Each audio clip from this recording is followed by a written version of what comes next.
Yeah, the medical first. He and the medical, he's working on his conditioning. He's got to meet all the markers, and then he'll start ramping up with the contact.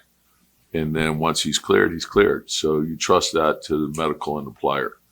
So Julius has say, but the doctors and your medical staff, they're involved with that as well. How do you guys monitor the effect of the injury? Like, let's say he's cleared. Like last year in Miami, for example, Miami series, he's hurt and he's playing through it.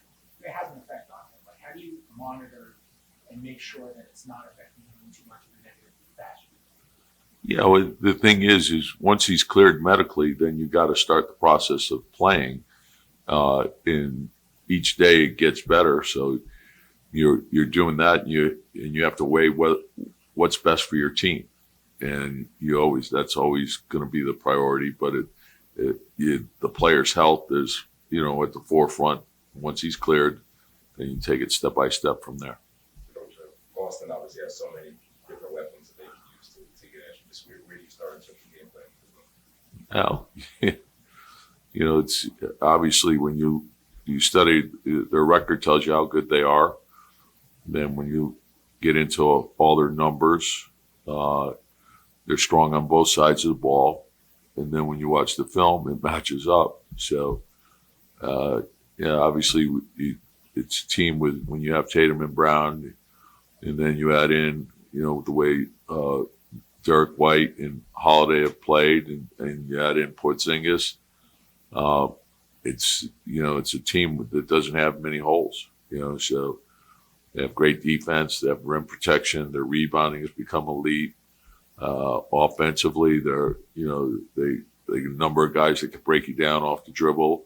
They're really skilled. They can spread you out. They shoot the three great. They play very efficiently. They take, 53s a game. So, and they shoot it efficiently. And the ones they miss, those are long rebounds, and they're quick to the ball. So you have to make sure you're challenging shots and you're getting back to bodies. I was curious, generally since Jeff in his new role, he's kind of fulfilling and he's going outside the spotlight. Yeah, I think Jeff has always had great passion for the game. I think he's a great asset to their organization just because of all the experiences that he's had. And even though, he wasn't in coaching, he really was in coaching, when he was doing the broadcasting. And he's always been involved with not only the programs, but a lot of college programs as well. So I think it's great. I think whatever he chooses to do, he'll be great at. And he's in the game, and he loves the game. I know that. Any other outside besides OG Julius? No, just normal stuff. Normal. So Julius out, Mitch out, OG out, just normal stuff. Starting front line out. Go ahead. Is there anything new with those three at all? They are doing anything different? It's they're doing what they can. So it's great they're in the gym every day now, and so they're making good steady progress. And hopefully, soon they'll be back. Tom, in general, what can you learn about this group without all three of those guys that you can hopefully add to it when they all are back? Yeah, I think anytime you have injuries, it's an opportunity for other guys to step forward. So I think what we've seen, and obviously Jalen's had a monster year, but Dante's really played at a very high level, as has Josh. And then after the trade, Precious has stepped in there and he's done a really good job for us as well. Jericho's given us really good minutes right now.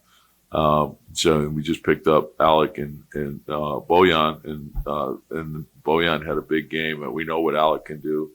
And I thought Deuce he gave us great minutes the other night in Philly.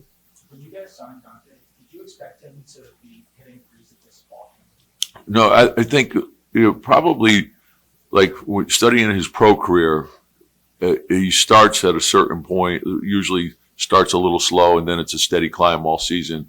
But I know from having coached against him, you were always concerned about it. You know, he could get hot real fast.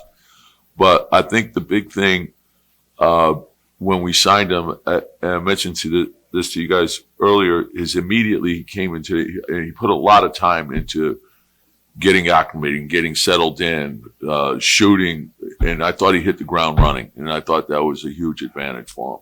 Are you, in terms of Isaiah and his minutes, are they going to look pretty similar to?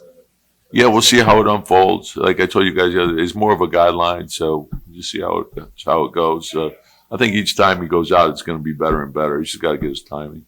When you bring in new guys, one of the seasons, what's the key to activating them, especially in modern new guys?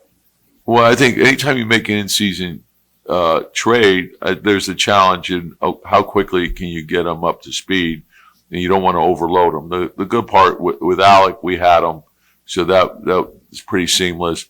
Bojan's a veteran, been around, so we know the things that he's done well before, so we can implement those to sort of speed the process up and try to identify things that we run that are similar to some of the things and give them a small package to start with.